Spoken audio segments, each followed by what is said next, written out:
Now at 10, a standoff in Webb City disrupts the routine at a nearby school. Plus, a local fish hatchery is open again after being closed for 2 years because of COVID. And some Pitt State students helped design and build an all-terrain wheelchair for kids. The 4 states' most watched news starts now. Webb City Police arrested 2 burglary suspects after a standoff. This is KOAM News at 10. Around 7:30 this morning, officers were called to the 1600 block of South Oronogo in Webb City about a burglary in progress. While searching, they found the suspects in a home on the 900 block of West 1st Street and told them to come out. They did not. The Jasper County Special Response Team was called in, and authorities used chemical munitions to force the suspects from the home. Due to the proximity to the junior high school, the staff set up an alternative pickup for dismissal of students. A Joplin apartment complex built about 100 years ago goes up in flames. The fire was reported shortly after 1 this morning at Joplin's historic Cleveland Apartments complex at 1st and Jackson. The fire spread among 3 vacant 2-story buildings that are partially connected. Authorities said the apartments were being remodeled and did not have any tenants. The Cleveland Apartments are part of the historic Murfreesburg neighborhood. Checking in with Doug Hetty now for our first look at the weather. Well, it definitely turned out to be another warm and very humid day for us today. Day number 2 that we have set record highs across the region. 91, old record, 88 set back in 1963. We should be topping out at 76, and that's 15 degrees above the norm. All right, we look fine, but you can see some showers trying to increase out to the west. All the big thunderstorms across the northern parts of the plains. This little line of thunderstorms, central Kansas, we'll try to work in here later on tonight after 2 or 3 o'clock on the Kansas side and then slowly work east. Some of these storms may be a little bit stronger, so you may hear some thunder rumbling if you live in southeastern Kansas and northeastern Oklahoma late tonight. By morning, these will start to progress off toward the east, but also weaken as they do so. But some additional thunderstorms late in the day. Some of those could be strong to severe. We'll look at that here in just a bit. See you then. Kansas Governor Laura Kelly today signed legislation to legalize sports betting in Kansas.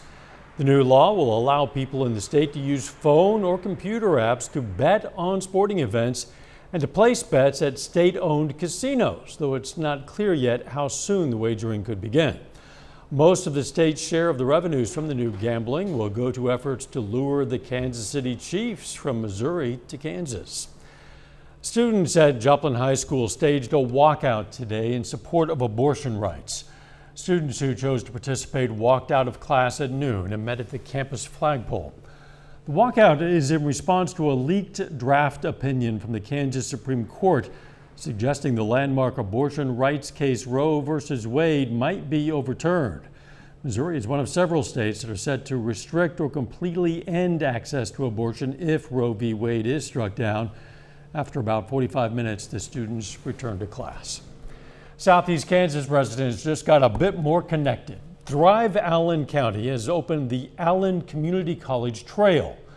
The new trail ties into the Greater Allen County Trail System, which is now made up of more than 60 miles of trail for Southeast Kansas residents to bike, walk, or run.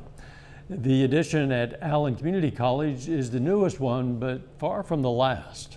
Called the Prairie Pathways bike route that connects Iola to Fort Scott to Pittsburgh, and so that's going to be opening in September, so look for that.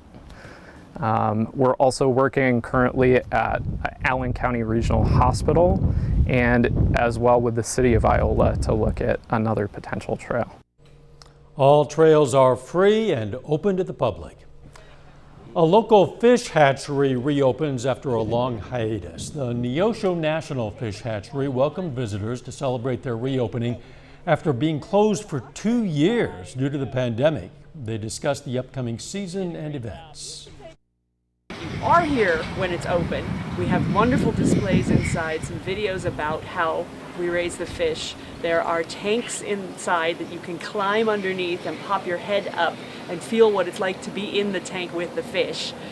There's all kinds of fun things to do. In addition to celebrating their reopening, they celebrated the restoration of their historic 1929 fish signs by local artist April Davis. Students at Pitt State are partnering with a local charity that gives kids with mobility struggles the chance to move around freely. The students are designing a special all-terrain wheelchair. KOAM's Jalen Banks has more. Over the course of the past year, 5 students from the Pittsburgh State University's Mechanical Engineering Technology program have been working on a project that aims to help improve the lives of children with movement challenges. They have created a motorized wheelchair that can go on multiple terrains, carry up to 50 pounds, and at full power can reach up to 20 miles per hour. Christian Schultz, a student on the design team for the chair, says that inspiration came from outside of our planet. We were told that we needed something that had a good suspension and that could traverse hills and dales and, not jerk kid around. So we found a design online that was a Mars rover. The students, along with the university, are partnering with Learn's Geeks for Kids, an organization with the same mission: help kids with mobility challenges so that they can better interact with their friends, family, and environment. Electric wheelchairs can cost on average about $17,000. Geeks for Kids will take the wheelchairs like the students at Pitt State design, mass produce them, and donate them to kids in need. The president of the organization says that a task like this means more.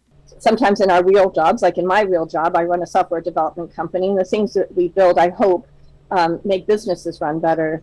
But it's extra special to make somebody's life better, to change their lives. It's easy to take for granted the little things such as walking, but Rebecca says delivery days are a reminder just how important they are.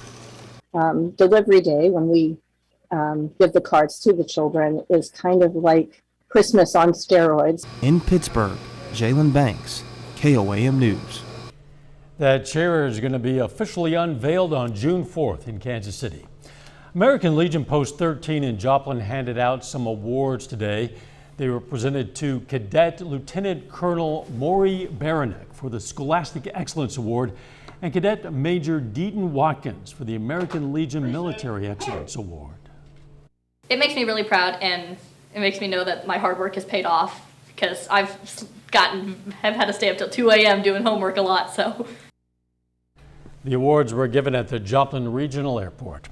Coming up, what a new survey shows about burnout among our nation's nurses, plus how climate change is taking the color and beauty out of the world's largest coral ecosystem. Nurses all over our country are burnt out. In fact, nearly 30% of registered nurses say they'll probably leave the business of patient care. And if nothing changes, that same survey shows we could be short up to 450,000 nurses nationwide by 2025. There are a number of issues at play here. The obvious one, the pandemic. Nurses have been stretched to their limits, overwhelmed and overworked. Many have already left, so we're facing a nurse shortage to begin with. Fire crews in Southern California are battling a stubborn wildfire still burning out of control south of Los Angeles. Firefighters have been working around the clock to save an upscale neighborhood overlooking the Pacific. The flames were moving so fast, residents in the neighborhood had little time to evacuate. The cause of that fire is under investigation, but the local power company, Southern California Edison, has advised state officials that there was unspecified circuit activity in the area around the time the fire started. Scientists have spotted more trouble for the Great Barrier Reef, the world's largest coral ecosystem. New findings show climate change is robbing the reef of its color. Tina Kraus reports. The colorful coral of Australia's Great Barrier Reef is fading fast. Scientists surveying the underwater ecosystem found 91% of the areas they visited this year experienced bleaching. This is heartbreaking. This is deeply troubling. It shows that our barrier reef really is in very serious trouble indeed. Scientists blame a prolonged summer heat wave and warming waters from climate change. It's the fourth mass bleaching that's hit the world's largest coral reef system in 7 years. It's always sad because I feel like this shouldn't be happening. We should have been able to fix this. Climate activists are calling on Australia's government to act now to stop the destruction of the reef. It is climate change that is driving the bleaching of the reef. Climate change itself being driven, of course, primarily by the burning of coal, oil and gas.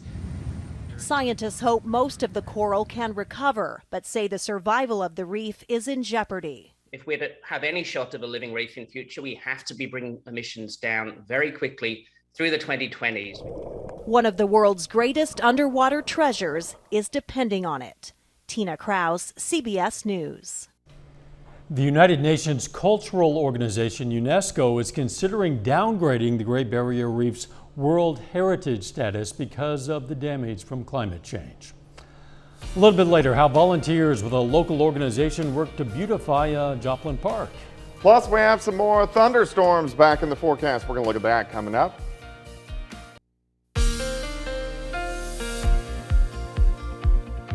Hey, it turned out to be another hot, humid day for us today. Temperatures all the way up right around 91 degrees. In fact, we set another record high. All right, Dow, do you know what this is?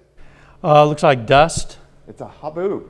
Yeah, so back in the 1930s, these were running rampant. This happened in South Dakota today, moving into Iowa because line of thunderstorms pushed out a little gust front. It's been so dry, so these lasted for about 20 minutes, winds up to 80, a lot of structural damage, and zero visibility. Wow. How would you like seeing that thing come toward you? Hot. Kind of crazy. That's what happens when I surf on Twitter during the evening. I find haboobs going through South Dakota. All right, looks pretty good. Outside, Indigo Sky, Casino and Resort, of course, Indigo. Just outside of Seneca, Missouri. Temperature is way up there near 90. By the time we hit yesterday, 91 for a high today. So the past 2 days have been record highs, which is crazy. It's the middle of May. It's still warm.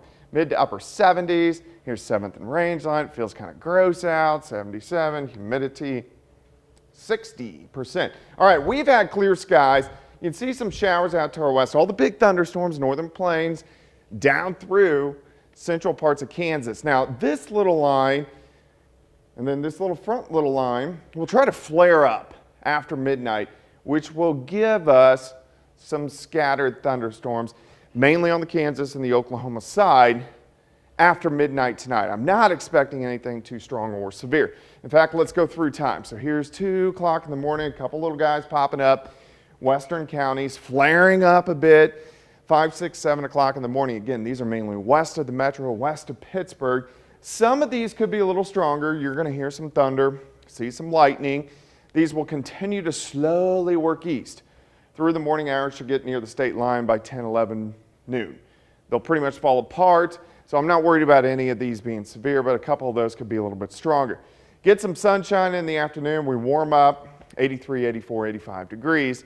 Southerly winds 5 to 10. Now, after this point in time, so 4 p.m., we have a severe threat, but only about 1 or 2 storms are probably going to pop up in the entire area. They're going to be very scattered. The better chance will be in southeastern Kansas. Kind of hit and miss. We're just going to have to see where they pop up. But we'll have a low severe threat with those all the way until about midnight tomorrow night. And then Saturday looks pretty good. And then we'll kind of reload and do it again by Saturday night. So Saturday, lower 80s. Then here comes another complex, which will work in Saturday night. Some of those could be strong or possibly severe. All right, the overall risk is low. I'm not too concerned. Something I'll keep my eyes on. I'm going to keep tornado, hail, wind, rain threat on the low side. But again, something we want to watch. All right, 85 tomorrow, 85 Saturday, 86 on Sunday. So low severe threat Sunday afternoon. Monday looks good. Severe threat again on Tuesday into Wednesday. It's May. So we just got to pay attention. None of these threats like overly concern me though, so that's good. Okay, but they concern you enough that we need to be watching and making sure. All right, thanks, Doug. Let's take a look at our tower camera, sponsored by R.E. Smith Construction, as work continues on the KOAM More Power project. Tower crews are installing a temporary antenna. They did that today on KOAM's 1,000-foot tower.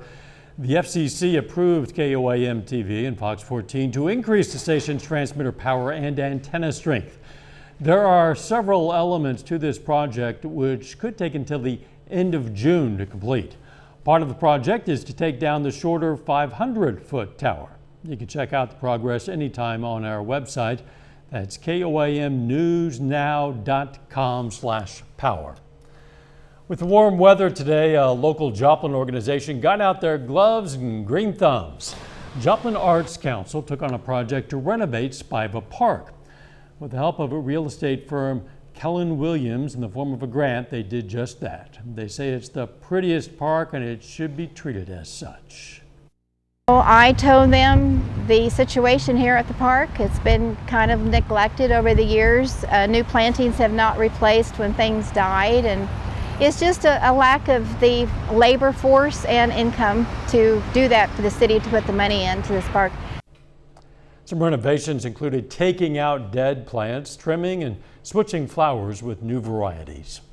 Still ahead, Girard High School hosts the CNC Track and Field Championships, and 4 local swimmers signed to continue their careers in college across the country. Jacob Leonard has that and more next.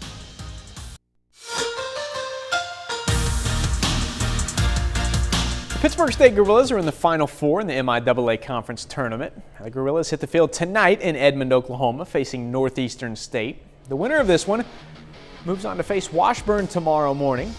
Pitt State falls tonight 7-4. So now they'll face top-seeded Central Missouri in an elimination game at 3 p.m. tomorrow. Well, staying with playoff baseball, the Crowder College Rough Riders kick off the Region 16 tournament tonight in Joplin, facing the St. Charles Cougars. Crowder ranked 5th in the nation coming in. They swept St. Charles in their 4-game series in the regular season.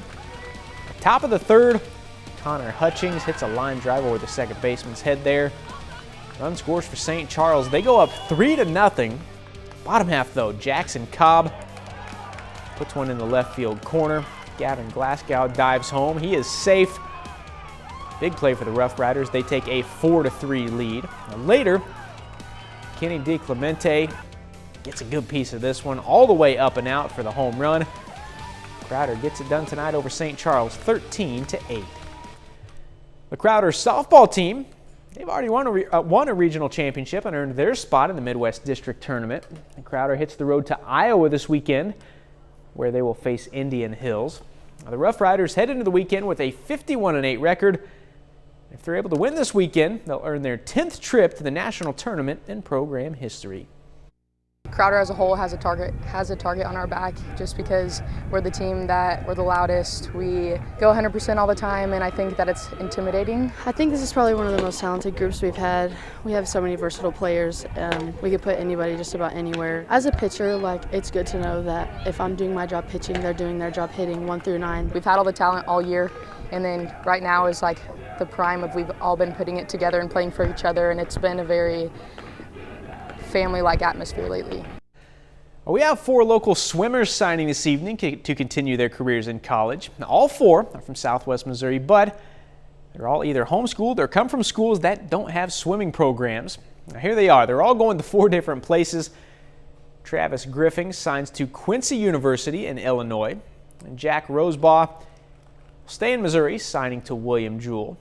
Then Tristan Wells signs to Old Dominion in Virginia. And finally, Tristan Clanton is headed south to compete at Florida Southern University.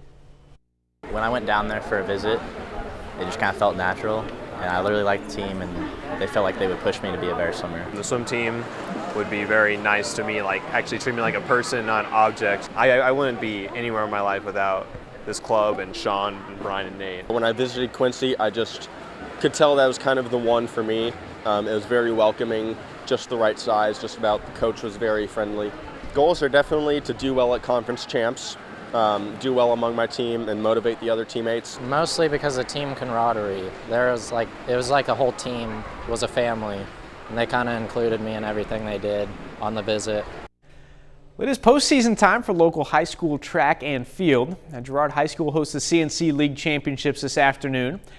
And here are a few early highlights from the meet. Girls shot put, Girard's Olivia Cullen runs away with it, her best throw there, 38 feet to win the CNC title. Boys high jump clearing 6'8" today. Colt Ungehauer from Columbus wins the event. Girls long jump, Colgan's Ali Skripczyk wins it and PRs by more than 7 inches today. 16 feet, 10 3/4. Then in the triple jump, her teammate Lily Brown, 37 feet and a half inch. That wins it for Brown, and as a team, the Colgan girls go on to win the CNC League title. And that's it for sports. Back with more news after this. Take time now to honor a local veteran. James Harden served in the U.S. Army from 1942 to 1945. His hometown, Chanute, Kansas, and we are proud to salute Private James Harden, a 4-state hero. You know, we always are looking for more heroes to honor. We're looking for people from any era, wars past or present. It's very simple to do. You can just go to our website and send us the name, send us the information, fill out the form at koamnewsnow.com. This is the first image of the supermassive black hole at the center of our galaxy. It's called Sagittarius A star. The dark area in the center is the black hole, but the light you see circling that black hole is glowing gas. Scientists believe there's a black hole at the center of nearly every galaxy, but this is the first photo of our galaxy's black hole. It's 4 million times more massive than our sun. It took hundreds of researchers and several years to capture and confirm this image. You would think the resolution would be a little better, don't you? It will be. Eventually it will be. Yeah, someday. They put up better and better space telescopes all the time, so it will be. The weather. All right, the mugginess sticks around once again tomorrow. We are going to have some scattered thunderstorms through the morning hours and then a few random ones popping up during the evening into the overnight. The latter ones could be strong, low-grade, severe. There's just not going to be many of them, so I'm not overly concerned. More storms Saturday night and Sunday afternoon. Final sports note. We told you the Colgan girls as a team won the CNC track and field title tonight. On the boys' side, it was Girard taking home the conference championship. Congratulations to both. Thanks for joining us. Morning show starts at 5 a.m. Let's make it a great tomorrow.